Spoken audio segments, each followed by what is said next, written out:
ঘরে বসে এই মিষ্টি রেসিপিটি আপনি তৈরি করতে পারবেন যদি আজকের এই ভিডিওটি আপনি সম্পূর্ণভাবে দেখেন। আসসালামু আলাইকুম বন্ধুরা, আজকে একটা নতুন ভিডিও নিয়ে আসলাম। আমরা যে মিষ্টি খাই, ছানার মিষ্টি, আজকে আমি ছানার মিষ্টি বানাবো, নিজ হাতে বানাবো, একবার ঘরোয়া ভাবে। আপনারা চাইলে আপনারা এই পদ্ধতিতে ঘরোয়া ভাবে এভাবে ছানার মিষ্টি বানাতে পারেন।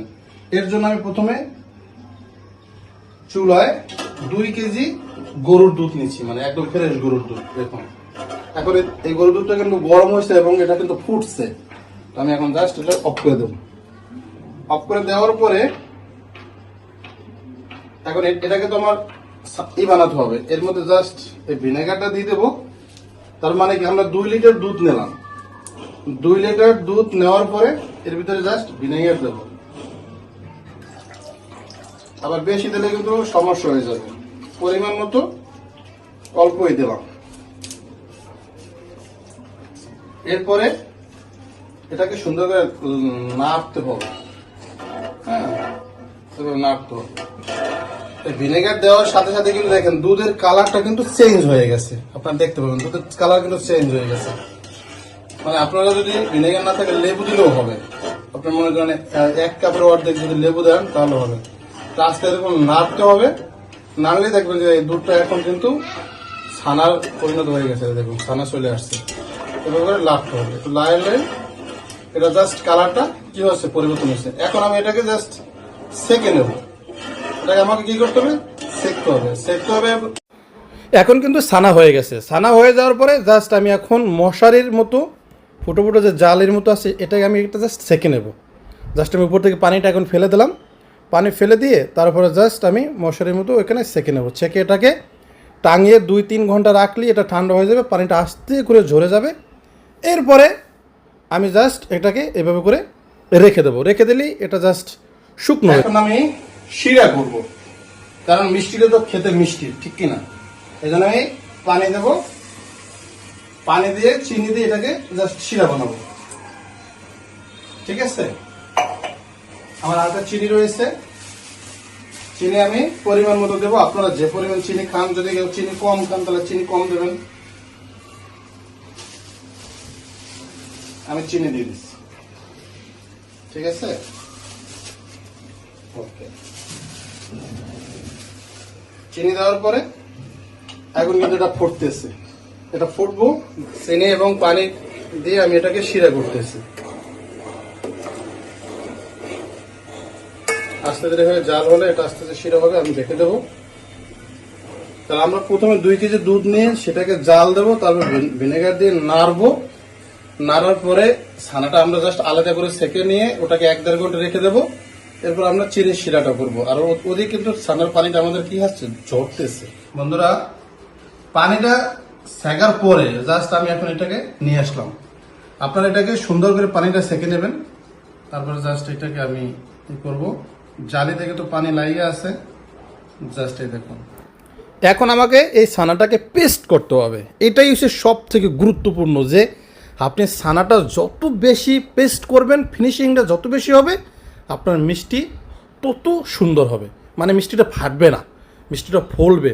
আপনার পাতিলে যখন আপনি কি করবেন, শিরার ভিতরে এটা চুবিয়ে যখন জাল দেবেন তখন এটা খালি খালি ফুলতে থাকবে, খালি ফুলতে থাকবে। এজন্য আমি আপনাদেরকে সহজ ভাষায় বলি। বরিশালে আপনারা জানেন যে রুটি পিঠা খায় মানুষ, চালের গুঁড়ো দিয়ে রুটি পিঠা বানায়। সেই রুটি পিঠা কী করে, তারা কিন্তু একটা আলাদা একটা পাতিলায় করে গরম পানি দিয়ে সেদ্ধ করে তারপর হাত দিয়ে অনেক করে অনেক পেস্ট করে, পেস্ট এমনভাবে করে তারপরে ছোটো ছোটো রুটি বানায়। ওই রুটি বেলুনে যখন বেলে তখন কিন্তু ফাটে না। ঠিক ওই রকমের আপনার এই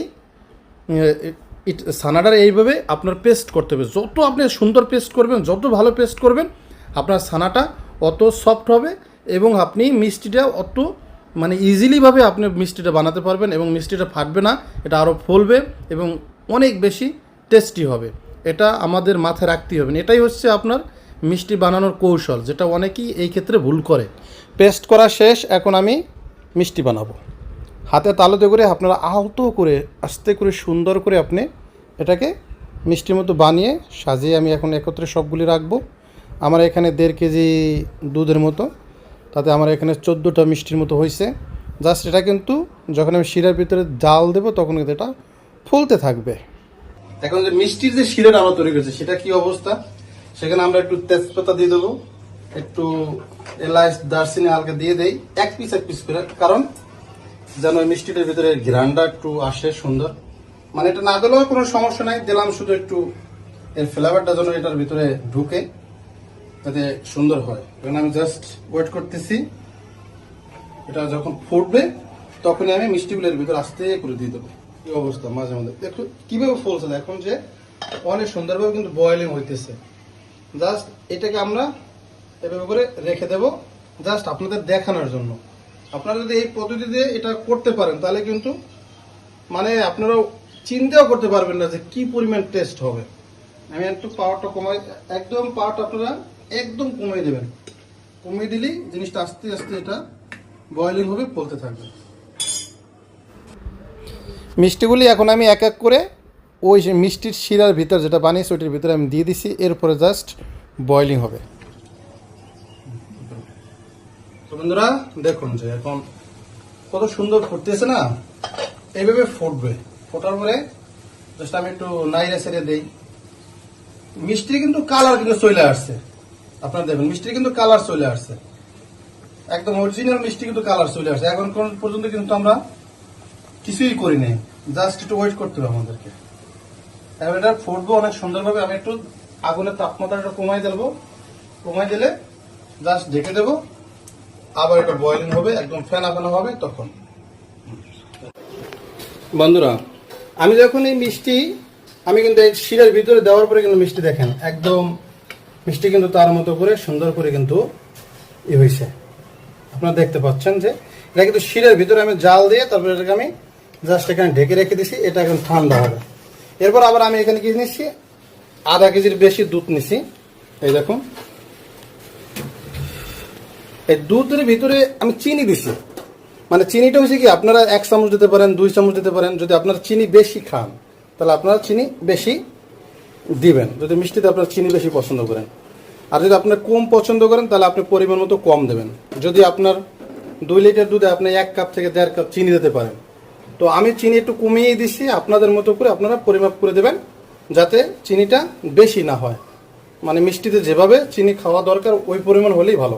এখন আমি এটাকে জাস্ট এই দুধটাকে আমি জাল দিতে দিতে এটাকে একদম ঘন বানাবো, মানে একদম ঘন হবে। তারপরে জাস্ট এই দুধের ভিতরেই এই মিষ্টিগুলি আমি জাস্ট এখানে ছেড়ে দেব। দুধের কালারটি ঘন হওয়ার পরে আমি জাস্ট মিষ্টিগুলো এই দুধের ভিতরে তখন দিয়ে দেব। এবং মিষ্টি কিন্তু আমার ওই শিরার ভিতরে রয়ে গেছে, তখন এই শিরাগুলি আমি শিরা থেকে এই রসগুলি ছেঁকে তারপরে কিন্তু মিষ্টি এক এক করে এর ভিতরে দিয়ে দেব। তারপরে এখানে আপনি যদি দেখেন দুধ একটু পাতলা আছে বা তাহলে আপনি হালকা একটু ডিম করে রাখতে পারেন, অথবা যদি আপনার দুধ তো গরমই রয়েছে এর ভিতরে এটা জাস্ট দিয়ে আপনি হালকা ডিম করে রাখলে দেখবেন যে দুধের একটা সর পড়বে। আপনার অনেক সময় মিষ্টির দোকানে দেখবেন যে উপরে একটা সরের মতো মানে থাকে না, এইটা জাস্ট এখান থেকেই কিন্তু এটা তৈরি হয়। এটা কিন্তু আমার তো ছোটো পাতিলা, আমি তো 1-1.5 কেজি বানিয়েছি জাস্ট ঘরোয়াভাবে খাবার জন্য, আপনাদের দেখানোর জন্য। এই জন্য এইভাবে করে মিষ্টিগুলি ছেঁকে আপনার রসগুলি বের করে আস্তে করে এটার ভিতর দেবেন। এখন এখানে আপনার থাকবে, থাকার পর এটাকে আপনার এখান থেকে যখন হয়ে যাবে আপনি দেখলেই বুঝতে পারবেন হয়ে গেছে। তারপরে জাস্ট আপনি একটা ফ্রিজে বা একটা বাটিতে রেখে তারপর আপনি ফ্রিজে এটা 8 ঘন্টা রেখে দেবেন। বন্ধুরা মিষ্টি কিন্তু হয়ে গেছে, আমি কিন্তু মিষ্টিগুলি উঠিয়ে জাস্ট এই প্লেটে রাখছি। দেখুন নিজে আমি ঘরে বসে কিন্তু এই মিষ্টিটা তৈরি করে ফেললাম। আপনারা চাইলেও কিন্তু এভাবে মিষ্টি তৈরি করে নিজের মতো করে পরিষ্কার পরিচ্ছন্ন বা এটা একটা ব্যাপার স্যাপার আছে করে কিন্তু আপনারা নিজেরা কিন্তু এভাবে মিষ্টি তৈরি করে কিন্তু খেতে পারেন। এর ভিতরে আনন্দই অন্যরকম, একটা অন্যরকম একটা মজা।